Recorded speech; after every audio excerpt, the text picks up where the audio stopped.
Muchas gracias por la presentación. Bueno, en primer lugar, quería agradecer a los organizadores de este congreso, a Arístides, que no está por aquí, pero especialmente a él, su buena organización y el buen programa que nos está aportando, y también a los moderadores de la mesa por habernos elegido para poder deciros algo sobre las infecciones de la herida quirúrgica. Pero lo cierto es que cuando me puse a revisar este tema dije, madre, pero qué poco hemos avanzado. Y sobre todo, además, a mí me pone, que no está aquí Arístides, pero que se lo recordaré, tipos. Y digo, ¿y qué pongo yo en tipos? Y entonces me puse a revisar y veréis que rescaté un estudio previo que nosotros tenemos desde hace mucho tiempo ya realizado y que van a ir en diapositivas en azul, porque yo antes lo ponía en azul. Entonces, todo lo que vaya en azul es que es anterior y lo que vaya en blanco es que es más actual. Así que no sé si podría aportar algo, pero probablemente la conclusión es que, bueno, pues si no hay nada nuevo es que lo estamos haciendo bien en algunos casos, ¿no? Entonces, pues voy a hablar de lo que ya he comentado. Voy a hacer una introducción general, empezando desde la infección nosocomial general en la cirugía cardíaca hasta luego llegar a la infección de la herida quirúrgica o del sitio quirúrgico. La infección nosocomial, bueno, todos sabemos, no tengo que repetir, es una complicación grave, aumenta la mortalidad, la estancia, los costes, y bueno, sobre ello habla un artículo más reciente que está publicado ahora en Medicina de Baltimore y que voy a incidir un poquito en él. Y en cuanto a la herida quirúrgica, pues lo mismo. Y además se sigue diciendo, el paciente, la cirugía, la microbiología y los factores de riesgo, todos van a intervenir de forma compleja. Y hay algún otro artículo que hace una revisión del Critical Care que también voy a comentar algo al respecto. Empezando por el primero, este artículo del Medicine, pues es curioso, revisa las infecciones nosocomiales en cirugía cardíaca que están en la UCI de enero de 2018 a diciembre de 2018. Es un estudio retrospectivo. Y bueno, pues lo que se ve es lo que ya conocemos. Vemos que la neumonía es la causa más frecuente. En azul están las infecciones, el foco, y en naranja está la mortalidad. Entonces vemos cómo neumonía es lo más frecuente, después tenemos aquí la bacteriemia, muy poquito de infección de herida quirúrgica, pero mucha mortalidad. Y después, bueno, algo que también hemos observado es que hay más focos que uno. O sea, aquí tenemos, cuando son de único foco, poca mortalidad, y casi el 40% el paciente que tiene una infección de herida quirúrgica va a tener otra infección nosocomial, o el que tiene una infección nosocomial va a tener más de una. Vemos también sobre estos 1.360 pacientes que se infectan, 89, cuáles son los microorganismos más frecuentes por grupos. Y tampoco ha cambiado tanto. En la neumonía son los gran negativos y en la infección de herida quirúrgica son los gran positivos, lo mismo que en la bacteriemia. No ha cambiado tanto. Este es el estudio a que me refería, ha sido una tesis doctoral de Marta Fernández Ayala, en estos momentos adjunta de Medicina Interna de nuestro hospital, y recogimos junto con el servicio de cardiovascular, fue un trabajo multidisciplinar ya por aquel entonces, y también microbiología. Seguimos prospectivamente 513 pacientes que se estaban interviniendo de cirugía cardíaca. La mayoría son cirugías valvulares y vimos que 134 tenían una infección nosocomial, el 26,1%. De estos pacientes nos pasó lo mismo. Teníamos grandes pacientes que tenían infección respiratoria. Hubo 208 infecciones y 53 fueron infección de herida quirúrgica. Pero aquí nosotros recogimos la infección de herida quirúrgica no solamente durante la hospitalización, sino durante 30 días después de la hospitalización. Y ahí está el problema cuando se recogen las infecciones de herida quirúrgica, porque hay muchas que se ven después del hospital y solo si se realiza un estudio prospectivo se van a poder encontrar. Entonces, como os decía, este artículo, las 53 pacientes, este estudio, 31 tenían la infección de herida quirúrgica en la hospitalización, pero 22 eran después de salir del hospital en el primer mes. O sea, un porcentaje muy importante. ¿Y qué microorganismos teníamos? Pues prácticamente lo mismo que ahora. La mayoría eran gram positivos, coagulasa negativo el primero, aureus el segundo y fecalis. No ha cambiado tanto. Yo diría que nada. ¿Y qué teníamos de los gram negativos? Pues Pseudomonas aeruginosa, también teníamos Escherichia coli, teníamos algún Enterobacter y principalmente los gram negativos, la infección de herida quirúrgica, no estoy entrando ni en superficial ni en profunda, era en la primera semana después de la intervención. Algo que ya sabemos. Vamos a ver ahora los tipos, y aquí buscando a ver qué podía encontrar por los tipos de cirugía, y aquí lo saben más que los infectólogos o los microbiólogos, lo saben los cirujanos, es que en el tipo de cirugía yo hice una búsqueda y toda la bibliografía era muy, muy, muy antigua. O sea, de hecho, había 91 resultados en total, pero solo 10 en los últimos 2 años, solo 10 artículos con tipos de cirugía, y encima se basaban en los artículos previos, veréis. Entonces, ante este paciente, ¿dónde situamos? ¿Qué tipos de cirugía hacemos? Estos son pacientes de nuestro hospital y nos tenemos que retrotraer a 1992, cuando la CDC y Teresa Horan nos dice que las heridas quirúrgicas hay que dividirlas en superficiales, profundas y de órgano y espacio. Y no voy a entrar en qué es cada una porque nos lo sabemos todos. Y bueno, pues da los diagnósticos, ya incluyen entonces que tendríamos en este American Journal, esta misma mujer de 2008, que tenemos que incluir las infecciones nosocomiales de la herida quirúrgica superficial hasta el mes después de la cirugía, y en el caso de la profunda hasta 1 año o incluso más después de la cirugía. Ponen los criterios, que tampoco voy a entrar en ellos porque también los conocemos. Quizá voy a solamente hacer hincapié en algo, que luego después veremos qué pasa con nuestro consenso, que es que el diagnóstico, tanto de la superficial, de la herida superficial, como de la profunda, lo puede hacer el cirujano o cualquier médico que está atendiendo y que ve, bueno, pues exudado purulento y puede ver que la herida está infectada, sin necesidad de cultivos. Este CDC del año 2008 divide también en primarias y secundarias, tanto la superficial como la profunda, dependiendo dónde es la herida quirúrgica. Si es en la primaria, en el caso de la cirugía cardíaca, a nivel del esternón, o si es secundaria y es, bueno, pues a nivel de las extremidades, donde en la cirugía coronaria vamos a retirar ahí nuestras venas para hacer el bypass, ¿no? Entonces, están divididas así. Bueno, ¿qué ha seguido pasando con estas definiciones? Me encuentro con esta editorial del año 2013, publicada en 2014 en Journal of Infection, donde se basa en unos documentos enormes que hay de la ECDC, es decir, de nuestra CDC europea, en el año 2012, y nos dice que se basa en estos criterios de la ECDC y nos da la definición de infección de herida profunda de órgano-espacio. No existe ninguna diferencia con el CDC de 1998, ninguna. Pero bueno, aquí yo lo he reseñado un poco más, pero tampoco lo voy a leer, es lo que ya sabemos.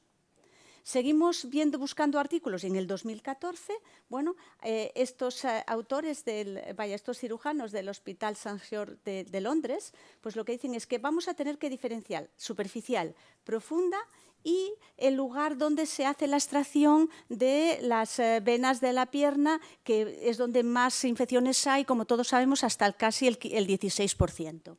Y bueno, pues esto no es más que las infecciones secundarias que decía la CDC, tanto en la profunda como en la superficial. Seguimos avanzando. Está este estudio sobre la infección profunda, este trabajo, que está publicado en el año 2020, y esto sí que lo tienen que conocer los cirujanos, y lo divide en distintos estadios, tanto la superficial como la profunda, según haya afectación retroesternal solamente del tejido retroesternal o también pues, del hueso. Y dice que se basa en esta clasificación que es del año 1996, que es de Oakley Bright, que vosotros lo conoceréis también, de Londres, y lo divide, y entonces dice, según 3 tipos, según el tiempo de aparición, según se haya hecho una cirugía previa o no, y según los factores de riesgo. Y según esto, estos cirujanos planean la cirugía. Pero no hay nada más. Este artículo de 2020 se basa en esta definición del año 1996. No tengo más que decir.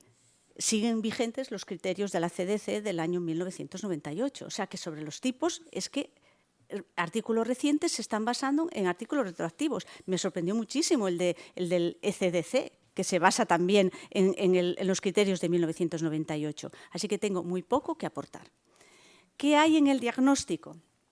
Bueno, pues en el diagnóstico la CDC dice que nos tenemos que basar en criterios clínicos que ya conocemos, como el exudado purulento, los signos inflamatorios, la dehiscencia, los cultivos, en microbiología y luego la opinión del cirujano o del médico que lo atiende. Es lo que nos viene diciendo.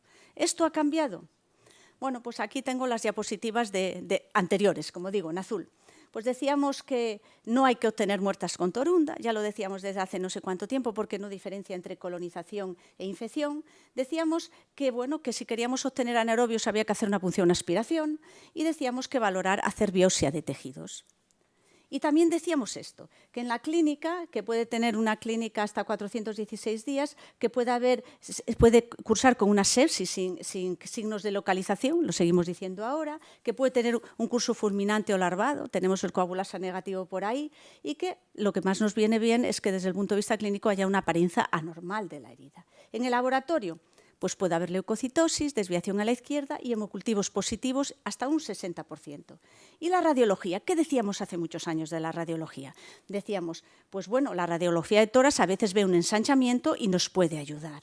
¿Y el TAC? Hacer el TAC. Ya veníamos haciendo el TAC desde hace mucho tiempo. La gammagrafía también desde hace mucho tiempo. ¿Y la aspiración con aguja del mediastino? También. Y si es guiada por TAC, mejor. Y esto lo decíamos hace mucho tiempo. Decíamos incluso este algoritmo, que aunque está en blanco, tendría que estar en azul. Si tenemos una infección profunda con una mediastinitis que sospechamos por la clínica y por el exudado, hacemos una valoración de laboratorio, valoramos si hay una punción aspiración, hacemos técnicas de imagen que entonces nos basábamos en la radiografía, el TAC y la gammagrafía, si se confirma tratamiento antibiótico empírico, por supuesto limpieza quirúrgica y si no, pues descartar otras causas. Esto decíamos. ¿Qué tenemos ahora? Pues este artículo que ya me refería anteriormente, del año 2020, fijaros lo que dice. Dice, bueno, ¿cómo vamos a diagnosticar las infecciones profundas? Pues bueno, si tenemos un cultivo positivo del mediastino, si hay evidencia de mediastinitis durante la cirugía o la osteopatología, si al menos tiene o fiebre más de 38, o dolor torácico, o inestabilidad external, y al menos tiene secreción purulenta, mediastínica, hemocultivos o cultivos del exudado positivo, o evidencia radiológica de ensanchamiento del mediastino. Esto en el año 2020. Tampoco nos dice más. Llama la atención que no incluyen otros medios diagnósticos. Bueno, por eso la dificultad de ver qué pasa con estas infecciones quirúrgicas, que deberíamos de plantearnos un estudio al respecto, porque es que está todo muy abandonado.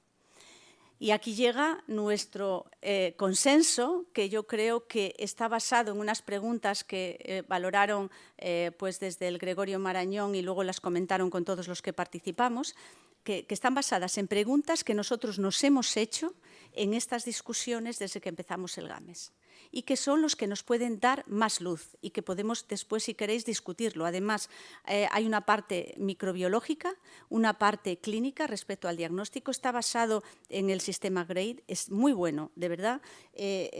Con estas preguntas respecto al diagnóstico, ¿cómo no nos hemos planteado? Salió hasta en el día de ayer. Yo no lo he querido adelantarme, pero preguntaron, ¿qué hacemos? ¿Tomamos o no cultivos antes de cerrar? ¿Tenemos que seguir haciendo la aspiración con aguja? ¿Cómo interpretamos los cultivos superficiales y de las fístulas? ¿Nos pueden servir estos cultivos de rutina del marcapasos y de los electrodos para ver si va a desarrollar una mediastinitis? ¿Qué hacemos con los microorganismos? ¿Le hacemos cultivo o le hacemos también biología molecular? ¿Qué significa cuando tenemos unos hemocultivos positivos en un paciente que se sospecha mediastinitis? Y luego después vamos a las técnicas de imagen. Y en las técnicas de imagen decimos, ¿qué hacemos? ¿TAC? ¿Hacemos resonancia magnética? ¿Hacemos PET? Y tenemos que hacer TAC. Esta pregunta para mí fue muy, muy interesante. ¿Tenemos que hacer TAC, la última, a pesar de que tengamos el diagnóstico claro de una mediastinitis? Y bueno, pues todas estas preguntas están recogidas, como ponía yo aquí, de la página 9 a la 14 de este documento, que yo creo que es interesante y que si después queréis las podemos discutir. Además, yo creo que la parte microbiológica la hizo aquí Patricia y nos puede decir más, y la parte radiológica, aunque yo no soy radiólogo, la persona que lo hizo está muy cerca de mí cada día y entonces pues la conozco bien, ¿vale? Entonces, bueno, yo solo os voy a poner aquí el resumen el resumen de estas preguntas, que para mí es lo mejor que hay en el diagnóstico después de revisarme la literatura. Entonces, bueno, ¿qué hacemos con los cultivos? ¿Qué recomendación tenemos para la interpretación de los cultivos que son diferentes al origen del tejido mediastínico, ¿no? O ¿qué hacemos con los hemocultivos? Entonces, lo que se recomienda es que hay que valorar individualmente a cada paciente, porque depende del microorganismo que se aísle y de dónde se haya recogido. ¿Qué hacemos con la presencia de bacteriemia en un paciente que no tiene origen claro y que le acabamos de operar? Pues si eso ocurre en los primeros 90 días después de la cirugía y aislamos un Staphylococcus aureus, eso habrá que pensar que a lo mejor el paciente tiene una mediastinitis. Y se ha visto que no hay suficiente evidencia para recomendar de rutina otros métodos distintos al cultivo. O sea, no tenemos que de entrada hacer biología molecular. Eso hay que dejarlo para cuando tenemos los cultivos negativos y hacer entonces serología para los Coxiella o Bartonella, o hacer de muestras mediastínicas profundas pues las 16S, que nos mira todas las bacterias, o el 18S, que además añade el hongo, estas PCRs, ¿no? Y bueno, pues cultivos en medios especiales para otros microorganismos que también causan mediastinitis, como es el micoplasma. Nosotros tenemos publicado 3 casos de micoplasma, que si no, esto lo saben muy bien los microbiólogos, 5 minutos, ya estoy acabando. Si no se incluyen en métodos específicos de cultivo, no los vamos a aislar, o el uroplasma, o la legionela, o la nocardia, o la micobacteria, que ya se comentó ayer. Y las pruebas de imagen, ¿qué se ha dicho de las pruebas de imagen? Pues las radiografías, en principio, la radiografía, el ensanchamiento nos sirve, aunque está bien hacer una radiografía porque podemos ver, pues a lo mejor un derrame pleural, o pues nos puede ayudar a ver los alambres, pero no sirve para el diagnóstico de la mediastinitis. El TAC, sí, no en las 2 primeras semanas. No en las 2 primeras semanas porque entonces va a haber gas, va a haber colecciones que no vamos a poder interpretar, pero sí después de las 2 primeras semanas. No se recomienda la resonancia magnética y sí se recomienda la medicina nuclear, pero el PET, de momento, no hay estudios suficientes. Todo esto está basado en muchos estudios, en mucha bibliografía que podemos consultar. Habrá que ver a ver qué pasa con el PET. Y la pregunta, quizá en la infección crónica podría servir. Y la pregunta es, ¿hacemos escáner aún sabiendo que tenemos ya diagnosticado una mediastinitis? Y la respuesta es rotunda, sí, porque va a ayudar al cirujano a planificar la cirugía y porque nos puede ayudar, además, a ver otras patologías que pueda tener ese paciente que que están alrededor del mediastino y que pueden ayudarnos. Con esto yo ya acabo, pero no quería acabar sin deciros que todavía siguen vigentes estos 2 estudios publicados en Clinical Infectious Diseases, prácticamente al igual por nuestro grupo en 1995 y por el grupo del Gregorio Marañón, Patricia aquí, recuérdalo, en 1997, porque son los primeros estudios que hay en España sobre mediastinitis y que siempre han estado citados en el UpToDate como los primeros estudios que hay, no solamente en nuestro país, sino fuera de nuestro país. No quisiera dejar de agradecer a los que nos ayudaron y, sobre todo, un gran apoyo ha sido el doctor José Manuel Revuelta, que nos apoyó desde el principio, cuando éramos unidad, a trabajar en enfermedades infecciosas en cardiovascular y en todo lo que nosotros siempre teníamos su apoyo. Aquí están todos los todos los cardiovasculares de entonces. Es la tesis, como decía, de Marta Fernández Ayala, también participó Daniel Nan. Quiero recordar a mi compañero, que ha fallecido ya hace 11 años, el doctor García Palomo, Daniel García Palomo, y también, bueno, pues Conchi Fariñas, que nos ayudó en la metodología, y al microbiólogo, que no quiere aparecer, pero ya él ya se ha jubilado hace muchos años, pero yo quiero nombrar, que es el doctor Carlos Fernández Mazarrasa. Todos ellos han contribuido a que nosotros ahora seamos servicios, y aquí os presento nuestro equipo COVID sin incluir a los residentes. Con esto ya he acabado y muchísimas gracias.